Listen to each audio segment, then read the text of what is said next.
A very beautiful morning to you. Thanks for joining us on news on Superscreen television. I am Precious Amai. We now bring you some of the news making the rounds in this hour.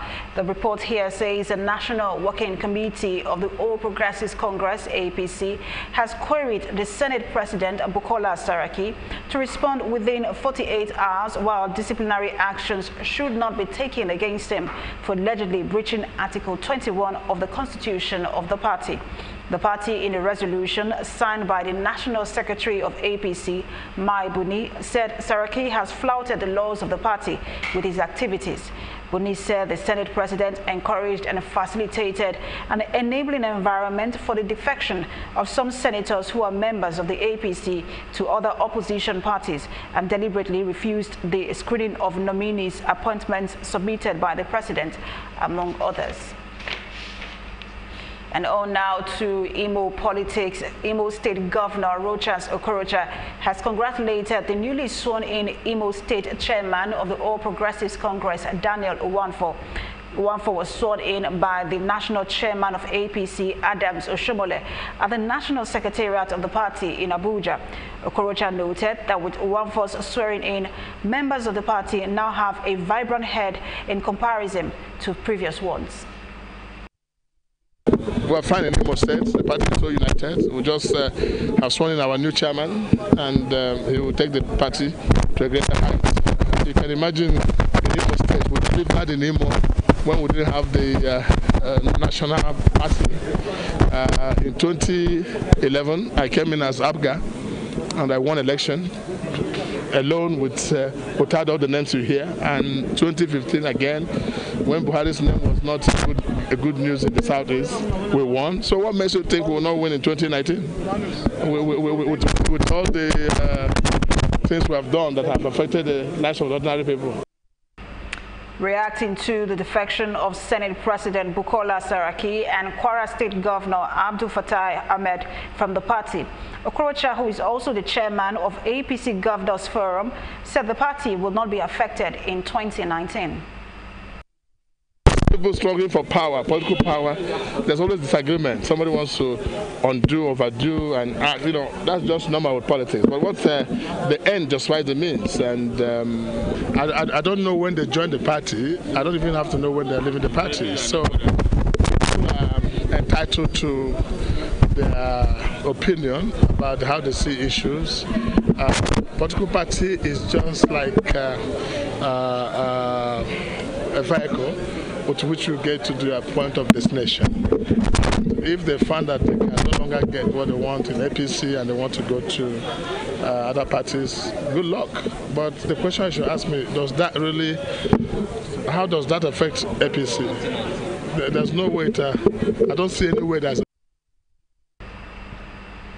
On now to politics in Benue State. A Makurdi High Court has restrained the 8 suspended members of the Benue State House of Assembly from proceeding with the impeachment of Governor Samuel Ortom. Justice Theresa Igoche also restrained them from sitting and upheld their suspension pending the determination of the motion or notice. The order also restrains the Chief Judge of Benue State from receiving or acting on any process or request issued pursuant to the purported sitting proceedings and resolutions of July 30th, 2018, aimed at removing Governor Samuel Ortom pending the determination of the motion or notice.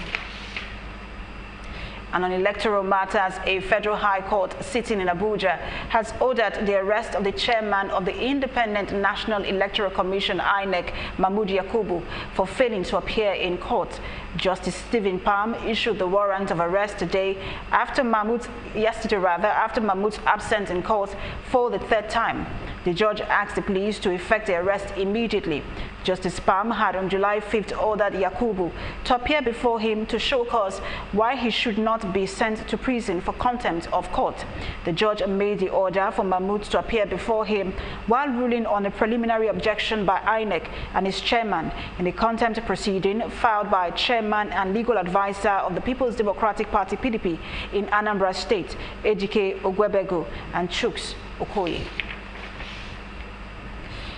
The National Working Committee of the All Progressives Congress (APC) has appointed Yakini Nabena as the acting National Publicity Secretary of the party. The appointment was announced by the party in a tweet on social media. Nabena's appointment follows the resignation of the party's National Publicity Secretary Bolaji Abdullahi, who defected to the People's Democratic Party (PDP) earlier on Wednesday. And ahead of the 2019 election, the Abuja Division of the Court of Appeal has set aside the judgment of the Federal High Court nullifying the National Assembly's election reordering provision of the Electoral Act Amendment Bill 2018. In a unanimous judgment delivered in the Court of Appeal, the court held that the Federal High Court lacked the jurisdiction to entertain the suit in the first place. In her lead judgment, the President of the Court of Appeal, Justice Zainab Bukachua, who headed a 5-man panel of the court, held that the suit was premature as the bill could not be challenged in the law court until it became an act.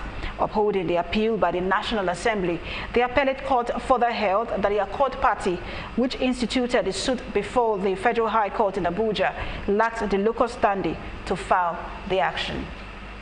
Today, the Court of Appeal has upheld the position of the National Assembly, which is that the suit filed by the Accord Party was indeed a suit that was an abuse of court process and a suit that lacked justiciability.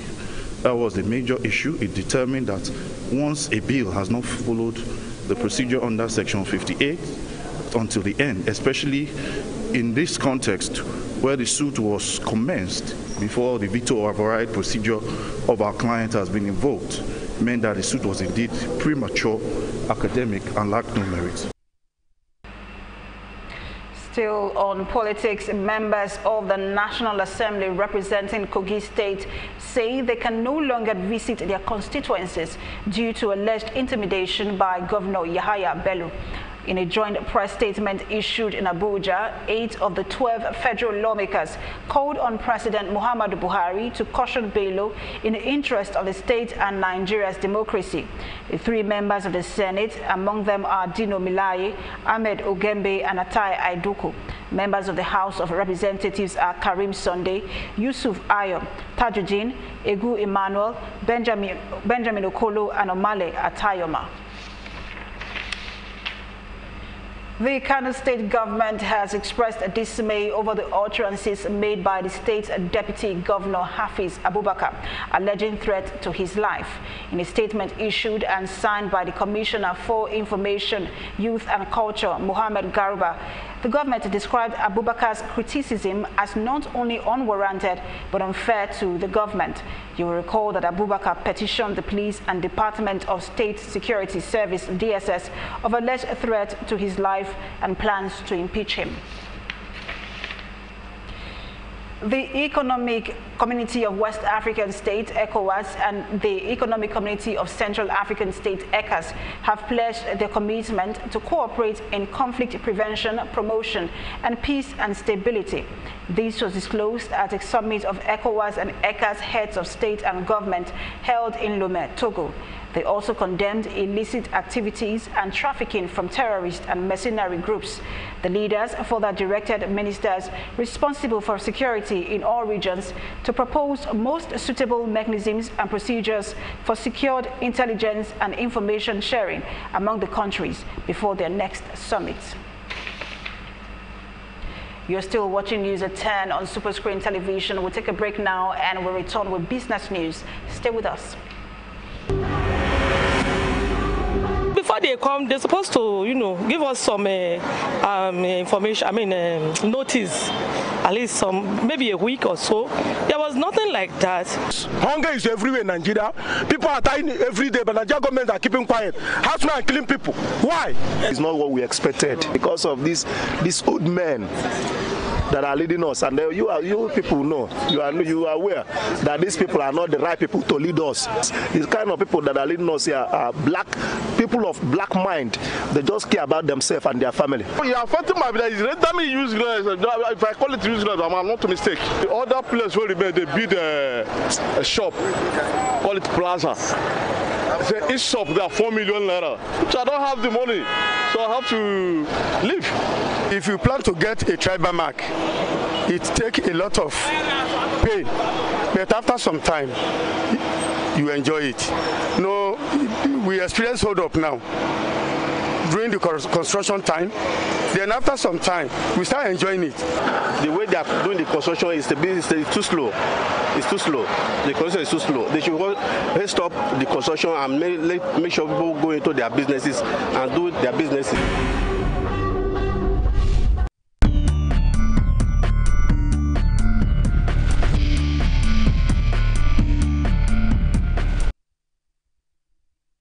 Welcome back. Thanks for staying with us in the news. Moving on now to business. The Central Bank of Nigeria, CBN, has revised the clearing system rules for deposit money banks. Director of Banking and Payment System Department, CBN, Digbo Fatoku, who disclosed this in a circular, said the revision of the Nigeria Bankers Clearing System rules is in furtherance of his mandate for the development of electronic payment system in the country. According to Fatoku, electronic payment instrument will be presented to the clearing system in the next applicable session if instruction is received from customers less than 2 hours before closure of session. He said the revision will take effect from September 1st, 2018. And now in the power sector, the Association of Nigerian Electricity Distributors, ANED, has urged the federal government to address the tariff gap for Nigerians to receive improved electricity delivery service. While addressing journalists in Abuja, the association's executive director, research and advocacy, Sunday Uduto, said there is a gap between government-specified tariff and the distribution company's tariff, describing it as an impediment to the sustainability of the electricity market.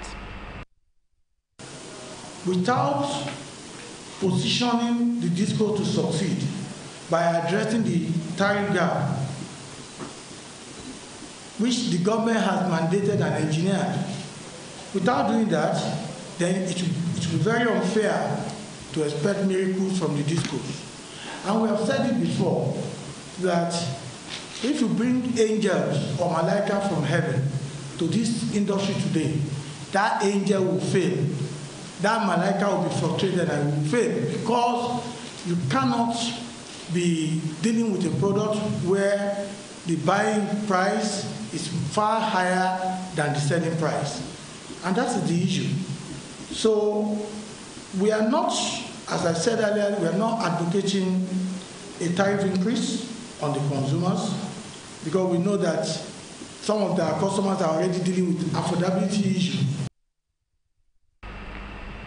Still on the power sector, the Transmission Company of Nigeria, TCN, has recovered 693 power equipment containers stranded at seaports across the country.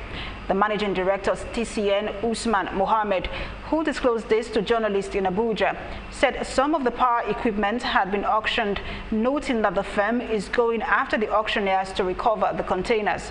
Mohammed also said the federal government had given the necessary support to the company, adding that the government is now set to solve the problems in the distribution arm of the power sector. And on federal revenue, the Bayelsa state government has carpeted the Nigerian National Petroleum Corporation, NNPC, for the dwindling federal allocation to state and local governments. Deputy Governor of the state, John Jonah, disclosed this while presenting the income and expenditure profile of the state for the months of June and July at the Government House, Yenogwa. Jonah expressed worries that while every analysis showed that things had improved, the indications from the NNPC were contrary to the thinking of the Nigerian Governors Forum with regard to remittances. The deputy governor also said crude oil exploitation had improved due to reduction in militant activities in the Niger Delta, just as the Naira was devalued by 100%, which ought to have resulted in improved federal allocations. The Minister of Water Resources, Suleiman Adamu, says the federal government has spent 810.9 million naira on the Ota water scheme, which had been abandoned for 31 years.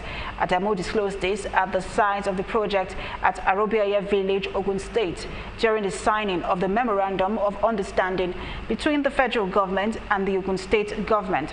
Apart from reviving the water scheme, the MOU also covers the partnership on expanded water supply, sanitation and hygiene. The project, when completed, will have capacity to deliver about 15 million liters of potable water supply per day to the people living in Ota and Ejoko environs. We'll take a quick break now and we'll return with foreign news and sports. Stay with us.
Thanks for staying with us now on the foreign scene.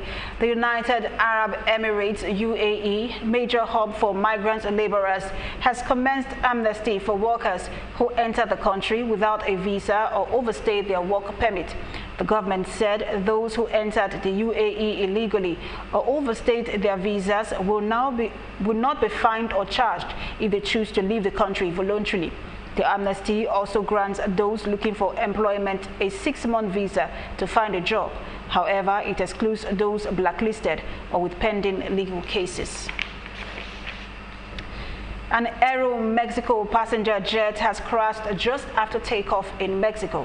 The State Civil Protection Agency spokesman Alejandro Cardoza, who disclosed this, said the jet conveying about 103 passengers made an emergency landing of about 10 kilometers from the airport shortly after takeoff.